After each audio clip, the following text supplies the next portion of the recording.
Ms. Apple had legs that lasted for miles, with a smile that lasted for days. Her presence in classes was unmatched. Each time she passed by, I was mesmerized by the subtle scent of her magical teacher perfume that was harvested in a magical land where hot teachers stayed magically naked, frolicking pages of Shakespeare and Newton's magical theories. And the best part about all this is that if I ever wanted to visit a magical land to see my magical queen, all I had to do was go to school. And although I had perfect attendance that year, I'm not sure if I learned everything that I should have in that class aside from the geometric curves of her ass. And although I was pretty fucking good at geometry, I can't attribute any of that to Miss Apple. Because she taught English. And then there was Miss Chang. She had these thick-ass glasses, sunken eyes, never ever showing skin. And quite frankly, I'm glad that she didn't. But she had the most amazing talent to take anything that we were psyched on, and even the things that we learned to teach those subjects in ways that made us more educated and more excited than when we started. Miss Chang, I had her in 5th grade, and the only other perfect attendance year of my life. And I couldn't stand her at first, I now realize it's because she was the first teacher to fully understand us.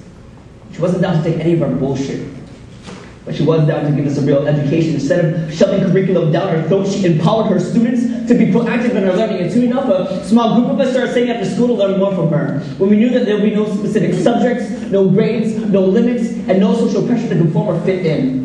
Because it was just me, Conte Pellegrin, Mildred Deshawn, Joe Welch, Marissa Ling, and Philip Rupaner. And together, we were like the Breakfast Club. But instead of a group of kids who did everything wrong, we were doing everything right. Creating film documentaries, the school newspaper, graphic design, we were unlimited learning about ancient civilizations, tracing out the saving routes of ancestral Polynesians. All of this at the tender age of 10. But the most valuable lesson we ever learned from Miss Chang was how to learn from each other. You see, Miss Chang was hands-off, a true definition of a catalyst. She set up a platform for peers to mix, create, and ultimately to teach each other. You know, the truth is she taught us how to interact intelligently, and the fundamental laws that govern such interaction, like asking questions, listening, respecting the intelligence of your peers. Each year, no matter how much your new teacher sucked, we always had one constant, and that was Miss Chang, holding it down in room 302 for all the past students to come through and visit like the ancient wise guru, sitting at the top of the hill and imparting knowledge to those who were thirsty enough to climb. She died an early death a few years after we left her body giving into cancer.